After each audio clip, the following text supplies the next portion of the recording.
In this video, we're going to take a look at the fader tiles. We're going to look at how we have them laid out here for our church, but then also some basic general ideas for how to lay them out, why we do it that way, and trying to make some sense of that.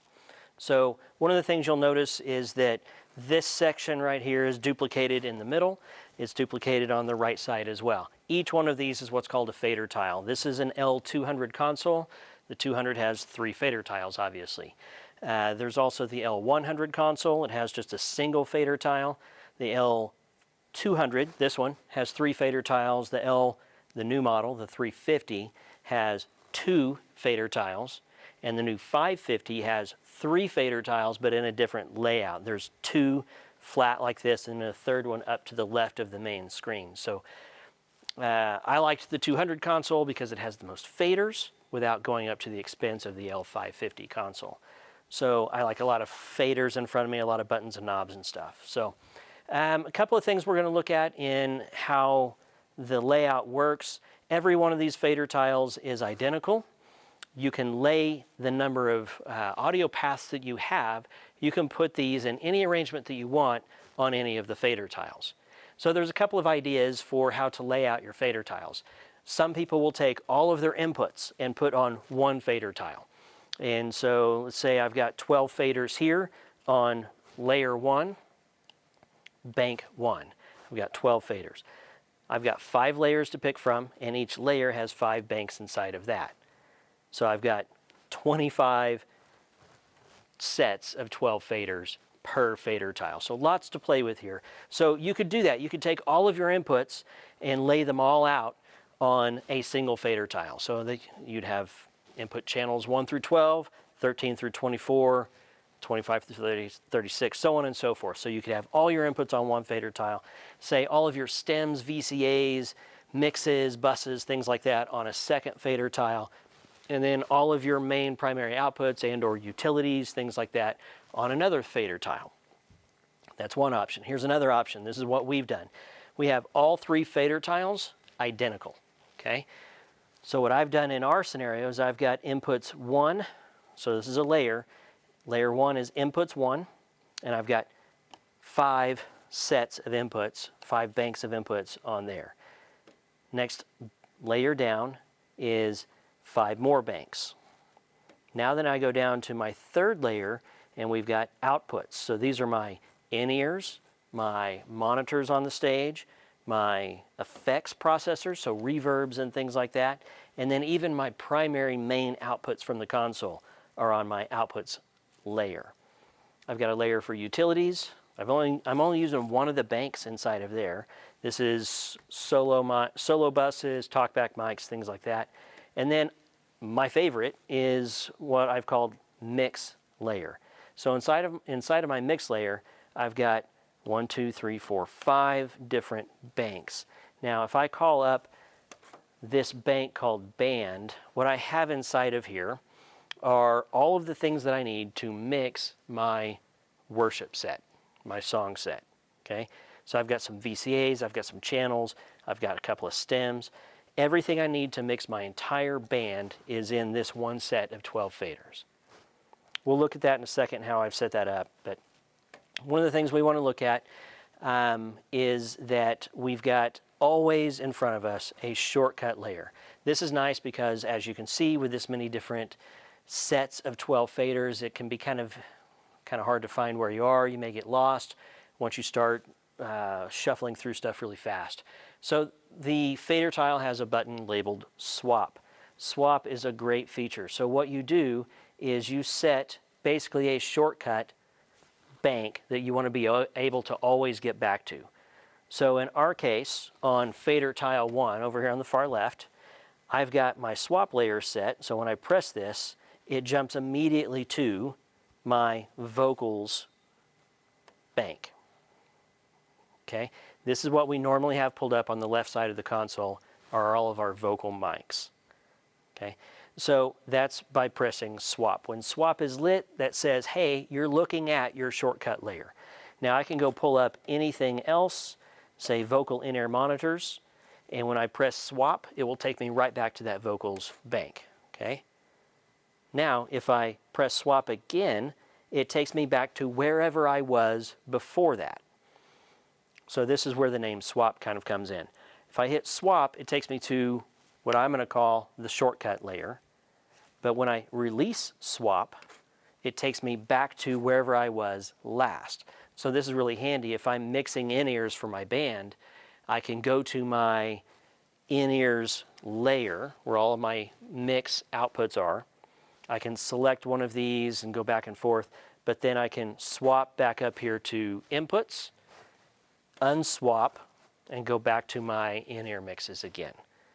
So once you learn how to use the swap button, you'll find that it's a really fast, very easy way to get around on the console. So, begs the question, how do I determine what is my swap layer?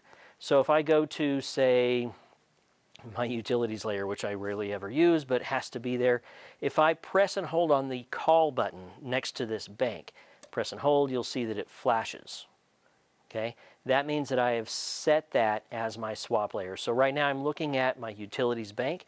If I press swap, nothing is going to happen because I'm already looking at the utilities layer. But if I come up here and I go to, say, wireless raw, I'll explain what that is in another video. But if I press that, and then if I hit swap, it takes me back to my utilities layer. That's not a really good example because I don't have to get there very often. But if I come over here to, say, again, vocals, if I press and hold call on that bank, that flashes and my swap button flashes. Now if I go, say, up here to drums, when I hit swap, it will immediately take me down to my swap layer, which I've set to be, in this case, vocals. I consider the swap button to be a user preference. So if you're the guy running sound this Sunday and you think you frequently need to get back to, say, the vocal in-ears bank, set that as your swap bank. You can set that. It saves with the scenes and stuff, so you get to set that and jump back to that real quick anytime you need to. Okay. You'll notice there are colors on each of the layers. So inputs 1 and 2 are green, outputs are blue, utilities, mix. So I've got different colors there, and then each bank inside of that layer can have its own color as well. Use these so you have a visual reference how to get back to something you want really fast. Okay. Now, one of the things that we've done with our fader tile layout is we typically run over here on the far right-hand tile, we run mix master over here. We'll come back to that in a second. Here in the middle, we typically run mix, band, or engage, or special. This is a way for us to take all the faders that are required for that part of our message, our show, and put just those faders in front of us. So for instance, last week, we had a special that was basically an entirely separate band, entirely different inputs and everything. So I took all of those channels and put them just on this special layer. So visually, it gets rid of a lot of clutter for me. I have everything I need to mix that one song right here in front of me. So carrying on, over on the far left-hand tile, fader tile 1, we typically just have our inputs showing up over here. So drums, rhythm, vocals, and you'll see that's how I have everything laid out. So drums are all on a single bank. I've got a mixture of input channels, and then we get to over here drum squash. This is a stem, so the audio from all of these also goes into what is effectively a group. SSL has stems. They do a few more things than a group can, but think of it like a group for now. And then I also have a VCA. So this VCA is the volume control for all of these channels. So I have everything that I need to mix the drums on one set of 12 faders. If I come down here to, say, the vocals bank, I have the same thing going on. I've got 8 vocal mics. I've got a vocal squash, so I'm sending all 8 of my vocal mics into another stem. That lets me compress those as a group. And then I have a VCA that all of those things are going into. So again, a master volume control for all of my vocals. So typically we have inputs on the left, a mix layer on the middle, and kind of a master fader section over on the right. So let's take a look at that one again. On this far right one, we'll have a mix layer. We'll pull up master as the bank. Now, on this bank, what we have is a VCA called band. Band is every audio input in the console going through this. Think of this like a master fader. So everything in the console goes through band with a few exceptions. The exceptions are these faders right next to it. Okay, we've pulled out the piano, our 2 lead guitars, our 2 lead vocalists. In red here are our speaking mics, and we've pulled out our playback mics. The reason we've pulled those mics out of the band VCA is so that when the song service is over, all my musicians are setting their instruments down, the vocalists are putting their mics back in the stands. I don't want to hear any of those thumps or pops that happen when people are handling their instruments. Okay, so song service is over, I can pull the band VCA down, but I may have my lead worship person up there still kind of plucking on his guitar underneath someone in the center aisle talking. So I've left him out. I left the piano, the second guitar. So I've got anything that might be playing under someone speaking pulled out of that band VCA. My 2 main speaking mics, wireless 10 is for announcements and things. My main pastor's mic, it's still pulled out, and my playback is all pulled out. So everything on the master bank is my main outputs for the service. So I've got band VCA, that lets me quiet basically everything on the stage all at once except for this small subset of things. So that's kind of how we have everything laid out. One last thing that's important on the fader tile itself is the screen button. So if I'm going through here, maybe I'm looking at effects, processors, and I'm making changes to my instrument reverb, and then all of a sudden I decide I want to make a change to the EQ on one of my channels.